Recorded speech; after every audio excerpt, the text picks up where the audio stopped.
we're kind of two minds about how to do this one, because there's basically two really important points, and but they're very simple, but it's nothing to be glossed over. So, hey, let's play it by ear. I think is probably the best way of doing it. Okay, so um, you know the okay. I'll give a little bit of preamble. You hear me talking about how fantastic this Dzogchen is all the time, and hold on, I need to. You've gone up to the top of the screen. I need to put you somewhere proper.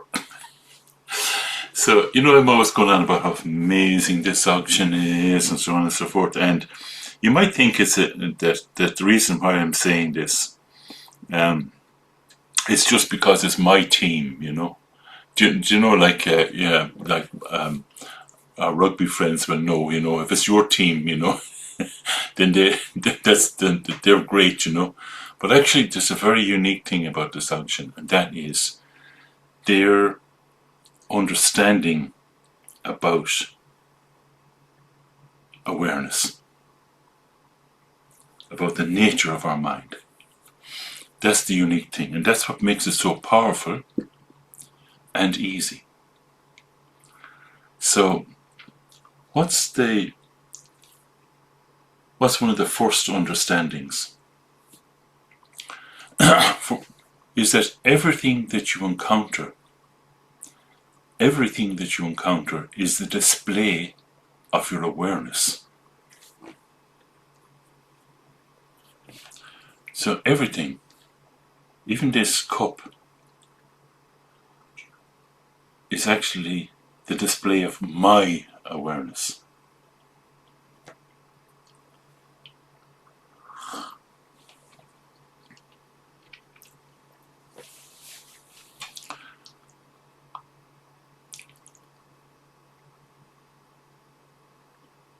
Is it true? Is there something else?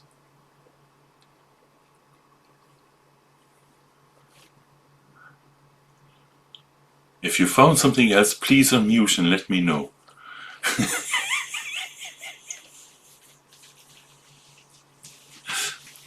Everything, no matter how complex, is the display of your awareness. Answering your mobile phone, eating your lunch, is the display of your awareness for you.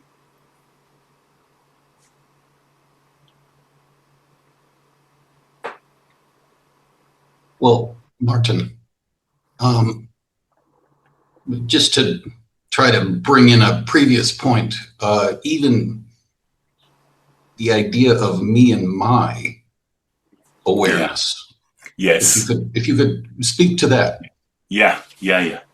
You see, you notice here I'm not using such words. Well, I'm trying not to use such words because they introduce a ferocious complication. All I'm saying here is that the awareness is personal. It's personal. It's yours. You see, I use the word you, but okay. Awareness is personal. It's not, how else to put this? See, we're not, like, when I was thinking about this, I thought, well, I'll explain this whole thing about ego and all this. And then I realized, no, that's not the right way of doing it. Because all that is irrelevant. What's relevant is the fact that everything you encounter is simply the display of your awareness. Notice there's not introducing the idea of I. Do you understand? Just to this very pure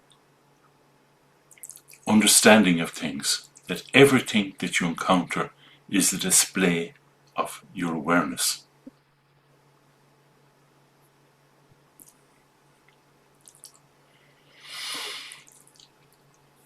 And that leads you to understand that you might have thought, you know, that you were dealing with your experiences, but actually you're dealing with awareness. Is true, do you see? Everything boils down to that. This is the big emphasis in dysfunction. Martin, I think when you say that it's personal, that could be teased out a little bit. For me, the adjective intimate, Yes, that's good.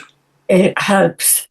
That's good. Because when you say you think you're encountering your experiences as well, it's like experiences, you see, we might think there was a you experiencing and that the experience as were somehow outside. That's right. But actually, the experiencing is happening in our awareness, isn't it? That's right. Yeah. Intimate. That's right. Yeah. Intimate, personal. I like Yeah. that. That's like, yeah. Yeah. Yeah. And everything boils down to that. Now, how does that help? How does that understanding help when you navigate your way through life? Because actually, you know, your everyday life doesn't change, you know.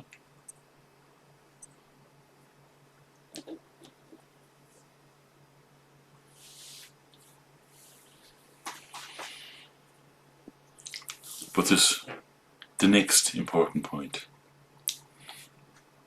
Once you understand that you're dealing with awareness, the next thing then is to comprehend what is this awareness? What is the characteristic of this awareness? And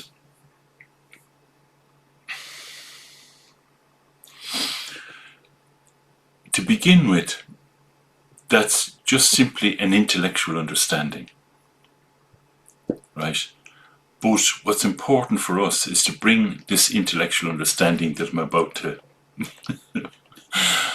set forth, that we need to go beyond understanding. Now let me explain. So when you relax, when you just relax, you know, and take stock of your situation, you know, in a very kind of relaxed kind of way,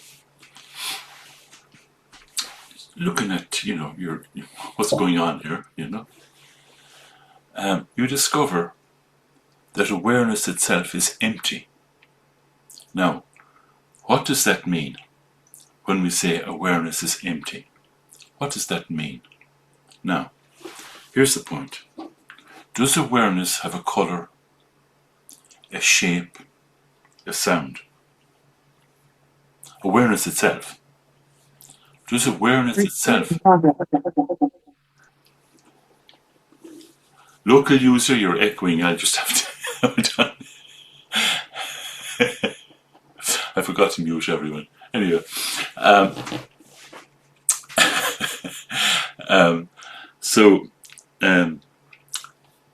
Yeah, what does it mean when we say, does it have a shape, a color, a sound? No. You can't say it is something, can you? You can't say it's something, right? But you can't say it's nothing, because there is this magical display of shapes and colors and emotions, you know. So this is like, to really get this is the key point. Empty luminosity. Do you get this? Empty, lacking any substantiality, and yet this magical display, luminosity.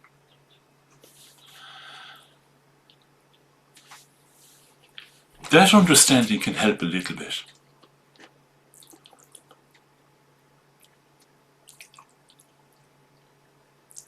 But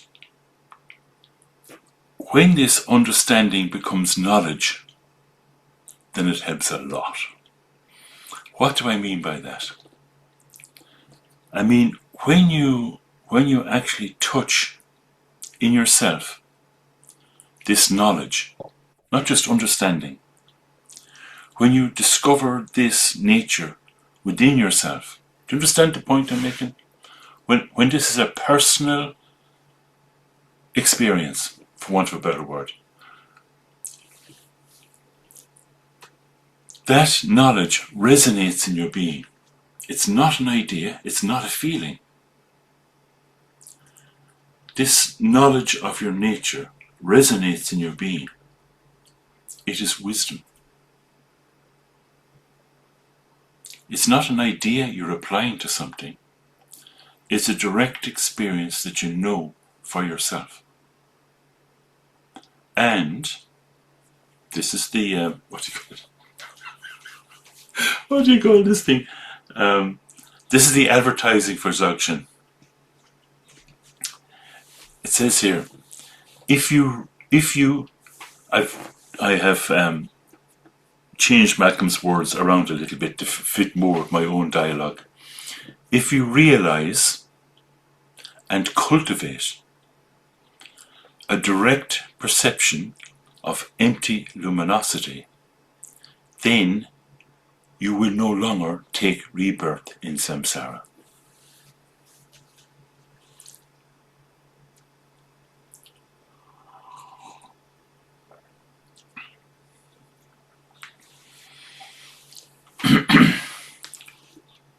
That might happen in this life, at the moment of death, or in the bardo, or in the pure lands. Pure lands.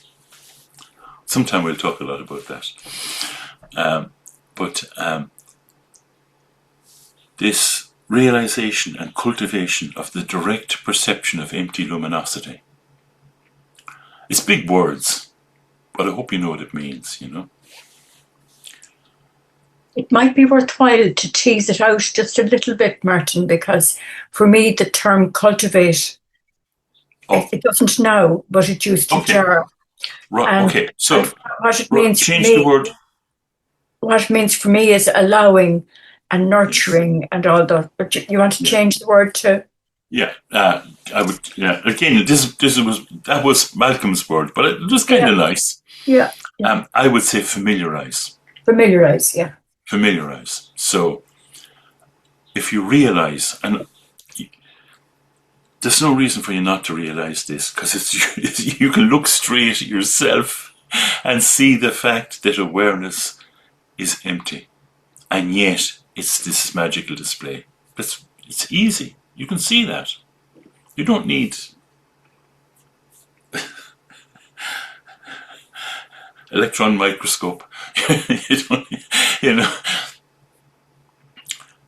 Okay, so just going on a little bit long. I hope you don't mind. It'll be maybe 5 minutes more with a little bit of sitting. So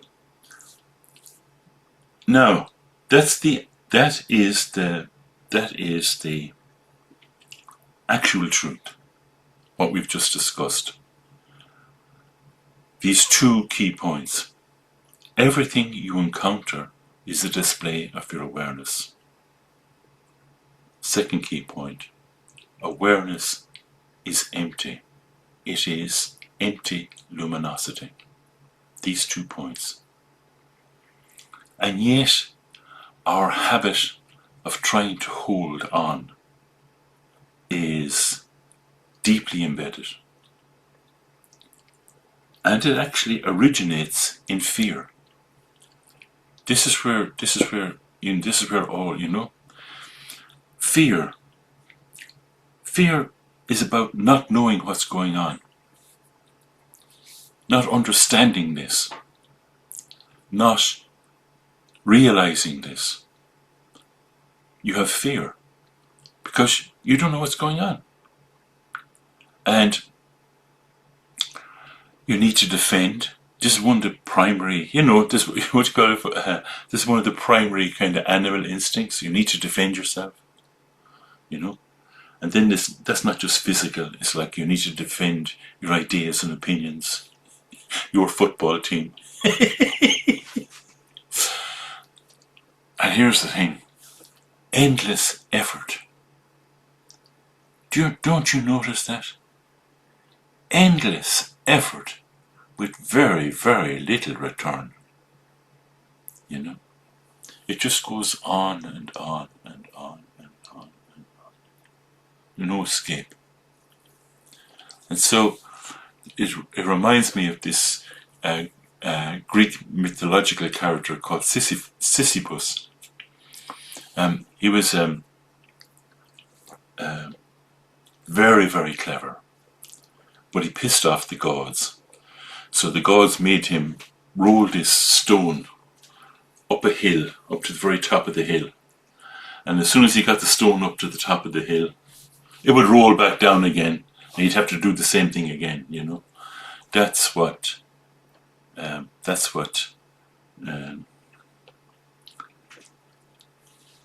passes for living. Endless effort with little return. So, hey, why not just rest? As Nushil Kemper would have said, rest in natural great peace. This exhausted mind. Just rest.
This wisdom has nothing to do with thinking at all.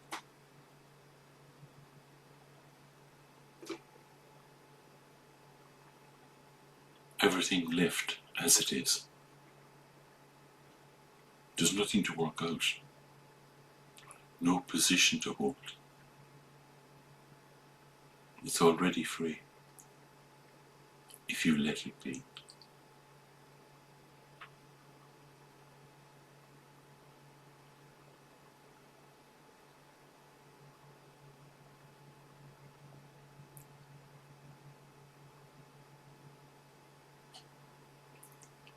And if your mind objects,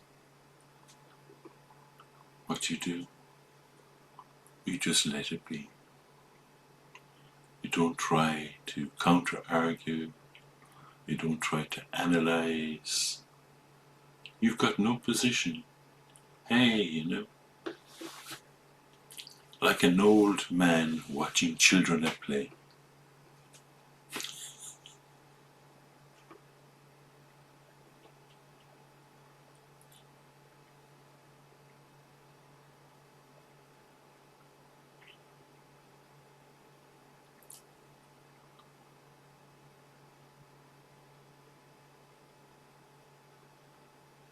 Rest in natural great ease, this exhausted mind.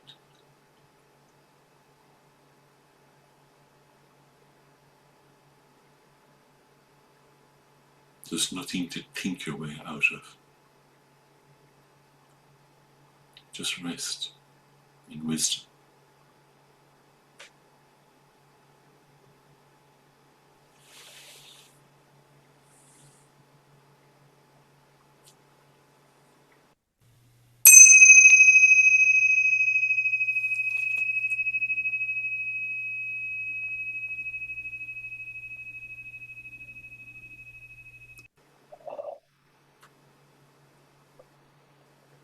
So my apologies, it went on a little bit long, but